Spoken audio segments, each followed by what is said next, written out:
ñu génne la jël sa ay droits civils et politiques ci diiru nangam loolu la ñuy wax peine complémentaire. Donc dans tous les pays modernes et développés la déchéance électorale est une peine complémentaire prononcée par un juge et non une peine prononcée par le juge et non une peine accessoire, c'est-à-dire automatique comme c'est le cas aujourd'hui ici. Tu vois, donc am na yu bëri yu mel noonu yu ñu war a moderniser dans notre système électoral ba nga xam ne mbir mi dana gën a woyof dana gën a leer et puis dana gën a jàppandi ci ñëpp. Alors malgré amélioration yi maa ngi continuer di dégg ay acteurs naan élection yi xel mën na cee teey. Alors moi la question que j'ai envie de poser toujours mooy ci surtout ci yéen experts électoraux yi est-ce que tey am nañu système malgré les imperfections boo xam ne nag sàcc élection mënatul am wala li nit ñi voté exprimer ko ci urne yi moom mooy feeñ après les dépouillements est-ce que am nañu loolu wala am na ba tey fu yëf yi taggatembee. waaw sàcc élection moom fii Sénégal dina jafe lool. Alors su lépp jaaree yoon ma yokk ci loolu. su lépp jaaree yoon moo taxoon ma la doon wax ne on a un modèle vraiment qui est une référence qui fait référence.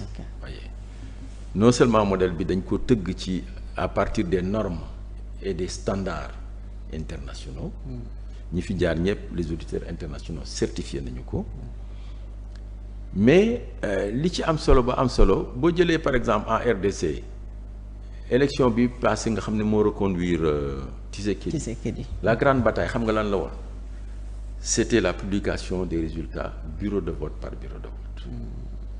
Alors ça le Sénégal là depuis quand loolu dépassé nañ ko. Voilà, mais ça c'est important parce que loolu su amulee la traçabilité devient problématique. Bien sûr doo xam fii li nga fi am ak fee. Voilà day ñëw rek ne la 10 nga am. ne la yow circonscription bi très bien seen réew yooyu loolu moo fa am. Ensuite ñoom bu voté bi amee RDC toog nañu combien de temps pour résultat bi génn jege na 1 mois.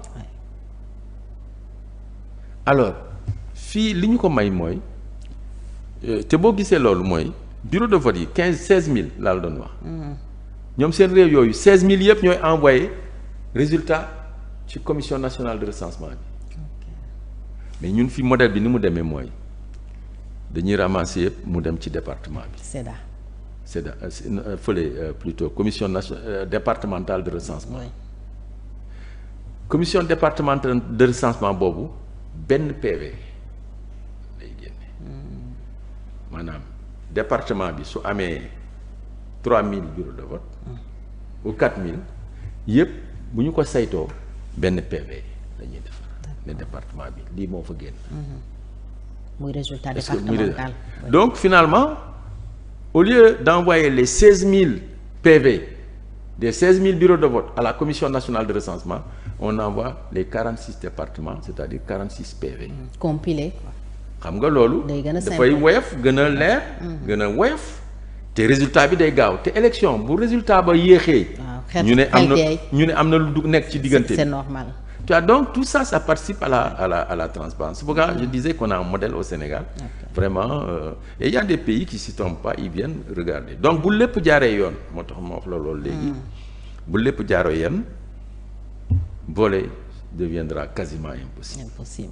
Par exemple le truc de bi mu la doon wax léegi le circuit là.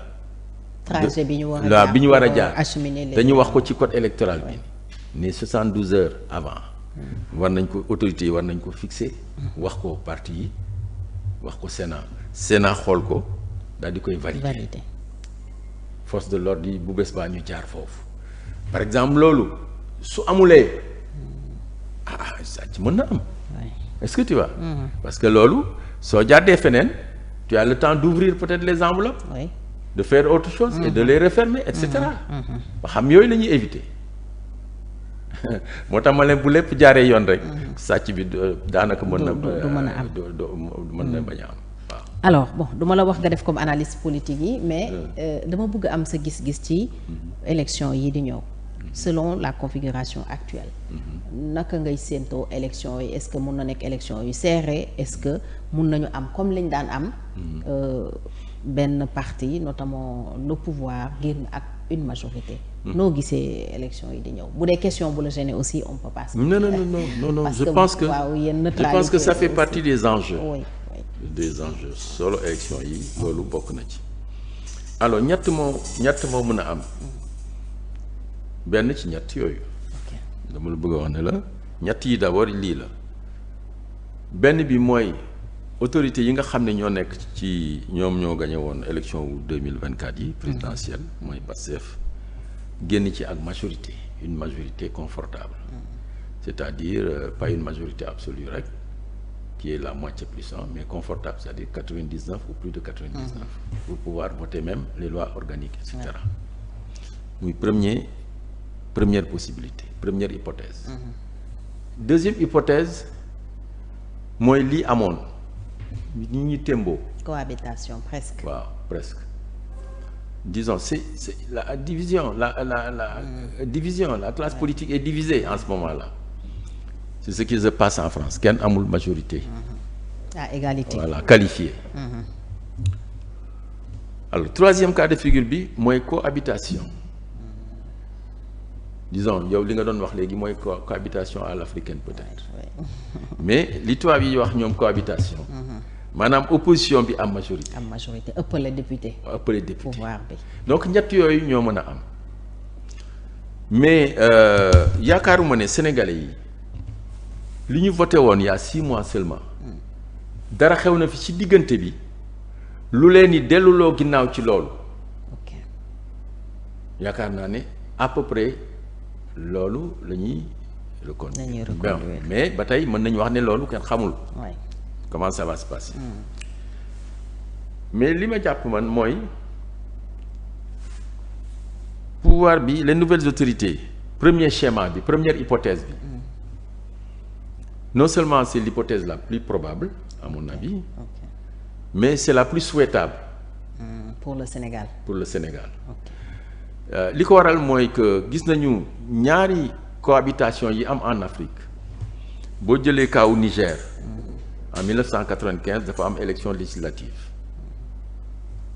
opposition bi am majorité ñu dawal 1996 le pays était bloqué ci le général Ibrahim Baré Mayna Sara defee coup d'état ñu teg ci ay weer moom ci boppam ñu rey ko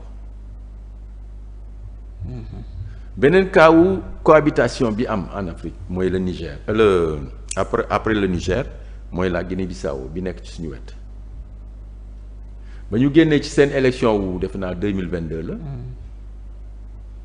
PAGC ñoom ñoo raw ñu allié wu ak Kumba Yàlla ñu am 12 ñoom ñu am 56 ñu nekk majoritaire donc jël présidence assemblée ba pare nekk premier ministre Embalo mi nekk président ak partem nekk daanaka minoritaire mën nañu jàllale benn décision mais demoon nañu sax ba signer benn convention ñoom amoon nañ xel boobu ak exécutif bi parti majoritaire bi pour que ñu mën a jàllale seen ay réformes jël ay lois yu mën a jàllale seen réforme mais ce qui s'est passé après Embalo a dit qu'il y avait une tentative de coup d'État vrai ou faux toujours est-il que la garde présidentielle et une fraction de l'armée ont failli s'affronter.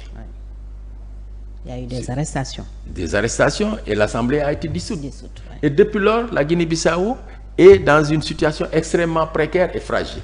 Bloquée. De tout bord. Alors donc, c'est pourquoi je dis, hypothèse bu njëkk bi, pour moi, non seulement c'est l'hypothèse la plus probable, compte tenu de ce que j'ai dit des Sénégalais, qui ont une maturité électorale et politique, mais c'est la plus souhaitable. Pour le Sénégal. Voilà. Mais je ne m'arrête pas là, parce que c'est ma vision nga ma laaj. Mais le problème maintenant, su leen Sénégalais yi joxee majorité, joxaat majorité, c'est parce que dañu am yaakaar bu rëy ci ñoom. Rupture bi ñu wootee defe naa ne moo tax Sénégalais yi qui sont en majorité des jeunes jox leen loolu. Alors loolu est-ce que c'est possible à mon avis changement yooyu ñuy woote ak rupture boobu est-ce que loolu mën na nekk dans le cadre de la deuxième république c'est-à-dire dans le cadre de la constitution bi ñu am depuis 1963 on a eu une première constitution qui était parlementaire, c'était un régime parlementaire en 63 après ce qu'ils ont appelé le coup d'état de Dia alors ñu jël constitution bi soppi ko def ko régime présidentiel est-ce que tu as qui est à mon avis un hyper présidentialisme alors est-ce que depuis lors nous sommes dans la deuxième république est-ce que ces changements-là souhaités par les populations et cette rupture appelée par les nouvelles autorités sont possibles dans le cadre de la deuxième république à mon avis non il faut avoir donc une